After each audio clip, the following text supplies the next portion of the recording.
There is a strange illusion that has survived every generation, persuading countless people to believe that power must always be seen before it can be respected, that the loudest voice must belong to the strongest mind, and that those who remain silent have simply surrendered the battle. Yet if this were true, history would have remembered the men who shouted the most instead of those whose quiet presence altered the course of nations. Without demanding attention, the greatest rulers, the wisest philosophers, and the strongest souls all understood a truth that remains hidden from most people even today. Strength that depends upon being noticed is not strength at all. It is merely insecurity searching for witnesses. True power moves differently, and once you understand its nature, you will never again mistake noise for confidence or silence for weakness. Strength does not announce itself, because that which is genuine has never required the permission of spectators to exist. I learned this not while standing victorious before armies or seated upon the throne of an empire, but during those silent hours when no crowd remained to applaud my decisions, when only my own conscience observed the character of my soul, and I discovered that the greatest battles are never fought against enemies beyond the walls of a city, but against the restless impulses that seek to conquer the mind from within.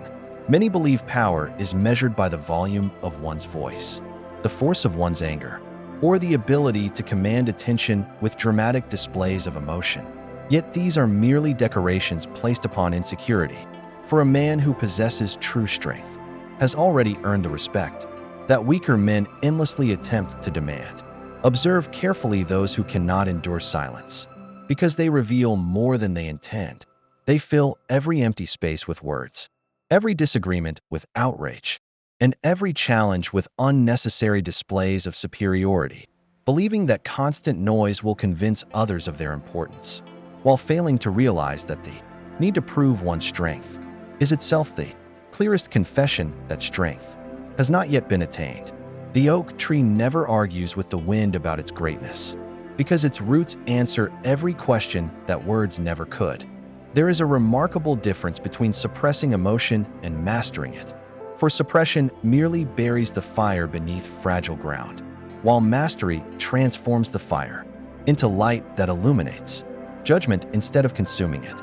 Every insult that reaches your ears presents a choice more valuable than victory itself, because you may either surrender your peace to another man's foolishness or preserve your dignity by refusing to become a prisoner of his intentions.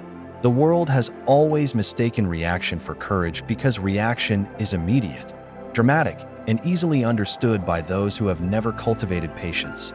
Yet restraint demands a discipline so profound that it often appears invisible to those incapable of recognizing it.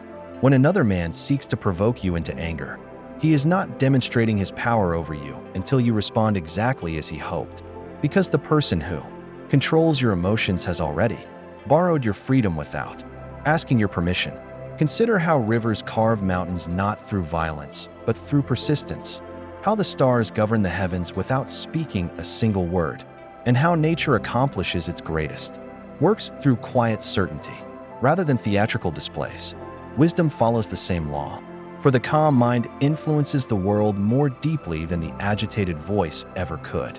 The loudest person in the room often mistakes attention for authority, forgetting that they are not the same possession.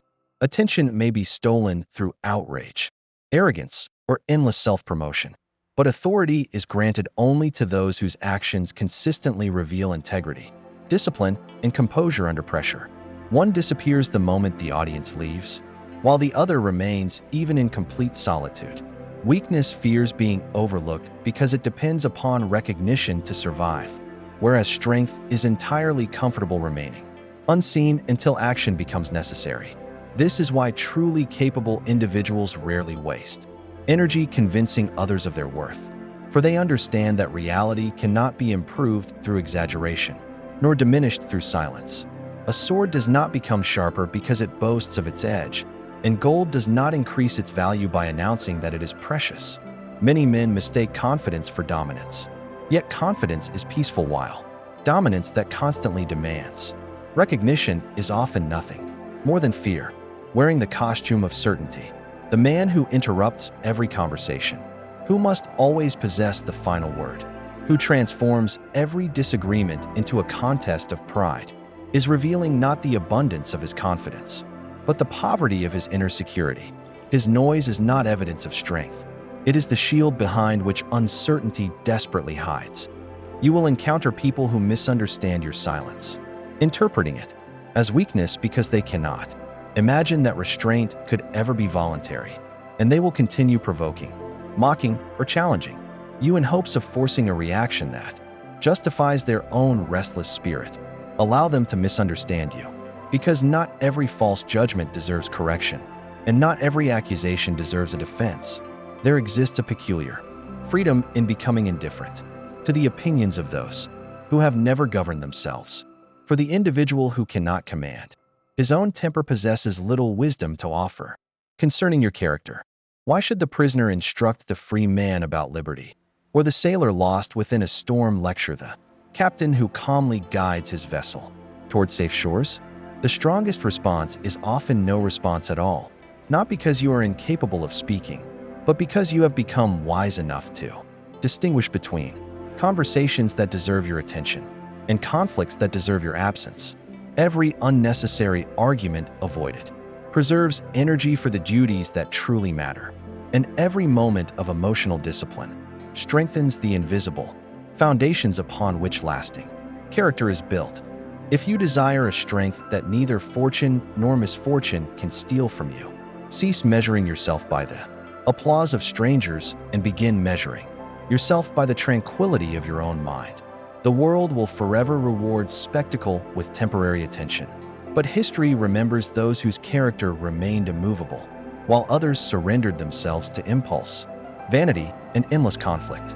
Become like the mountain that neither celebrates the sunshine nor curses the storm, because it understands that both are temporary visitors passing across an enduring foundation. Let your silence become the language of confidence, your patience become the evidence of discipline, and your restraint become the unmistakable sign that your mind is governed, not by the chaos of the world, but by principles that no insult, no praise, and no passing opinion can overthrow.